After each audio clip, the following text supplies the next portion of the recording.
woke up and you don't feel anything. Not sad, not angry, just empty. You try to pray and the words feel hollow. You make dua and you are not even sure who are you talking to anymore. You used to feel something when you open the Quran. Now you open it and close it again. And the scariest part, my friend, isn't the emptiness. The scariest part is that you are starting to wonder if there is anything left in you worth saving. There was a man, my friend, in Islamic history who lost everything. Not metaphorically, literally everything. His freedom, his body, his dignity, and he was left with one thing.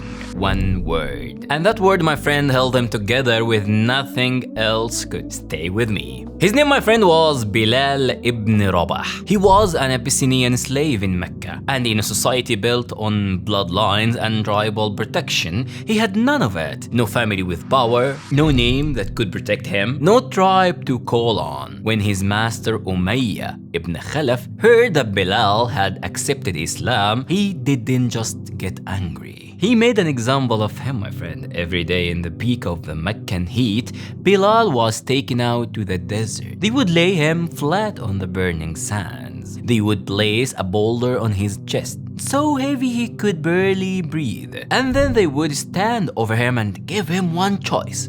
Deny Muhammad, deny Islam. Say the words, and this stops. And Bilal, my friend, would look up at them and say, only one word, ahadun ahad. One, referring to Allah subhanahu wa ta'ala. The one. They would push harder. He would say it again, ahad. This, my friend, wasn't a moment. This was days. This was repeated, sustained torture designed to break a man completely. I want you to sit in this for a second. Bilal had no guarantee of rescue. Abu Bakr hadn't bought his freedom yet. There was no light at the end of the tunnel he could see. He didn't know how long this would go on. He didn't know if it would ever stop. He was alone in the desert, under a boulder, being broken. And the only thing he had, my friend, the only thing they hadn't been able to take from him yet was one word. Not a speech, not a long dua, not a theological argument. One word.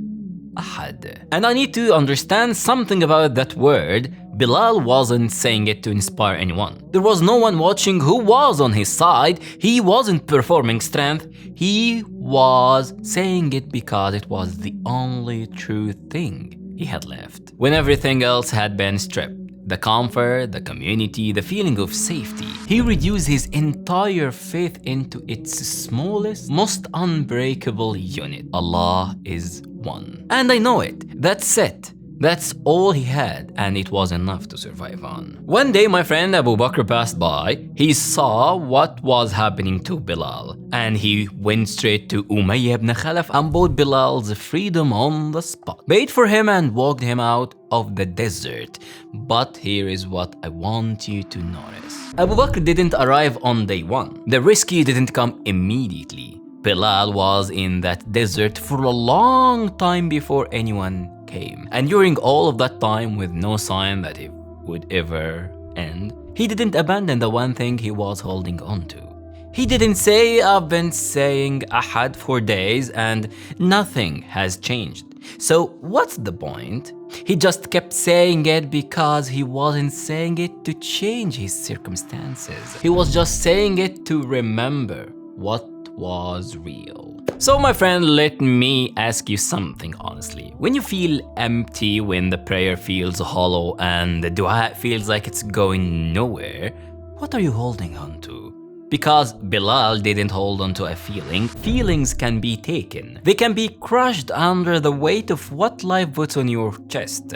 He held on to a fact. Allah is one. And that hasn't changed. Not I feel close to Allah right now. Not my iman is strong right now. Just He is real. He is one. And that's still true even when I feel nothing. That's the smallest, most unbreakable version of faith, my friend. And I think a lot of us are waiting to feel something before we hold on. We're waiting for the dua to feel meaningful.